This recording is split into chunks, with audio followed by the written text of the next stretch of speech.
Thanks for tuning in to the Urban Scope podcast. Another interesting topic that I have. Um, Recently, Tyrese Gibson, the singer, R&B singer, actor, author, recently came out with comments, a statement on X or Twitter or whichever one you prefer, basically saying, what is the greatest? He said, let me get this out the way. What is the greatest R&B song of all time? Now, that's such a difficult question, especially on the surface, right? When you think about how many R&B songs there's been millions of R&B songs. Now, songs that actually qualify might be in the thousands, maybe. But as far as greatness goes, it's only probably a couple hundred of those. But it's so many songs, and it's all subjective.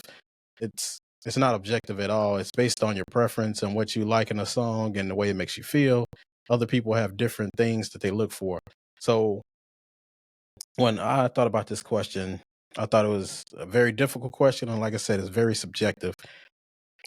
When you address something statistically, you could come up with the best song ever statistically because of sales that it had, how many spins that it had, how many views on YouTube it had, and things like that, Spotify, Apple Music, whatever streaming platform you used, which that would give you a more objective answer. But for the sake of argument, I'm just attacking this question from a subjective point, from just a personal belief or a personal feeling that I have about the greatest R&B song of all time. Now, like I said, this is on my personal belief. I'll go through a couple of songs, well, probably several songs that's in the running for me. I'm not going all the way back to the 70s because, like I said, that's a different era. I wasn't born then, so I wasn't around when the music was out. So I don't think it's fair enough to judge a song if I wasn't alive or listening to music around that time. Even though a couple of songs I was younger, but I remember those songs, and they're still in my running. So um, when I think also about judging what is the best R&B song of all time, I look at it from, it's not about sales because like I said, I don't really care about the sales. Um, does it stand the test of time? So I can't say a song is the greatest ever if it just came out this year, a couple years ago, only 5 years ago. Maybe 10 plus years or more, we'll know the true value of that song, because if generations and generations of people still resonate with that song, it actually shows the song's greatness. And it's unfair to the artist and to the viewer to judge a song that's only 5 years, 10 years or less.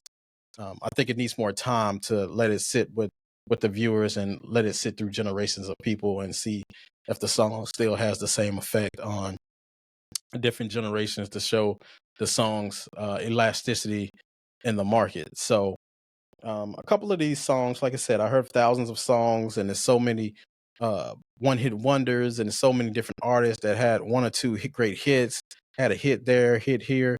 So many B-sides. R&B is probably the king of B-sides. When you think about R&B, they have these songs that's made for the radio that are radio friendly, but then you have those B-sides. Those B-sides are songs that are not made or can't go to the radio because of the content, or maybe because of the play. I don't know, for whatever political reasons that they don't make it to airwaves. But those B-sides in R&B are probably more important than those radio hits. So there's a lot of B-sides in R&B, which I want to address today. I'll probably do that at a later date. But a lot of B-sides that are great that don't get the just due that they deserve. So, but that's just another side note I was putting out. Um, but a couple of songs, because Rolling Stones, they put out a top 100 greatest R&B songs of all time, and I don't agree with most of the list because a lot of songs feel like they're out of place and their songs missing. And they had the number one song of all time is Usher's Confession Part 2, which is a great song and a great album, but I wouldn't consider that song as the greatest song of all time. Like I said, it's based on your opinion, and a lot of times we go off our preferences of what the greatest song is, because like I said, there's no right or wrong answer. But in my opinion, Confessions Part 2 wasn't even the best song on that album, yet alone the best song of all time. Um, the Confessions Part 1 I like better than Confessions Part 2 probably, and Burn is probably better than that song too. Like I said, that album had a lot of great B-sides. It was a great album. Um, and for the amount of songs that that album had on it, it just it was amazing how well it sold. I think it went almost diamond. So 10 million, almost 10 million records sold. So for an album, you know, back then, I guess back in I think it was '03, there was more attention to music, and there was more the viewers were more wasn't fickle as much back then. Now the attention spans are a lot shorter. You have to put out an album that's 10 or 12 tracks to get the audience to actually listen to it. Because if you do the 17 or 18 tracks like they did back in the day or the double disc, you're going to lose a lot of people, a lot of artists, a lot of viewers, younger viewers at least. So some of the songs in my top 10, well, not top 10, just top songs of all time that I love. And I'll give you my favorite one out of the list as well, is Full Moon by Brandy. This Woman's Work by Maxwell, Alicia Keys' Fallen, Frank Ocean Thinking About You, which is a younger song, but it's past like 10 years. Beyonce, Me, Myself, and I, and then Tyrese's Sweet Lady. Tyrese's Sweet Lady was the first song, R&B song that I remembered word for word.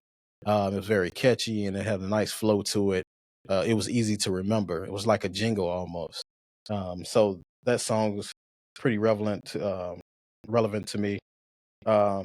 Brandy's Full Moon, I think maybe a year or two ago, was touted about the number one song, R&B song of all time. I can't remember the outlet that covered that, but Brandy's Full Moon was a special song because I remember playing.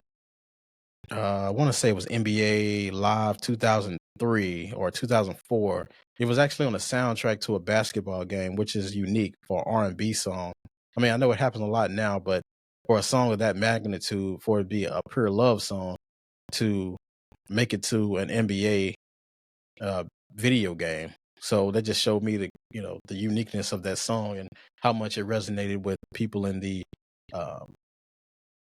world. So, but out of all the songs that I've named, if anybody knows me, they know that This Woman's Work by Maxwell, which is a cover of Kate Bush's version of the song, is my favorite R&B song of all time, and for a couple of reasons. So the first reason why Maxwell's This Woman's Work is my favorite song is because of the falsettos.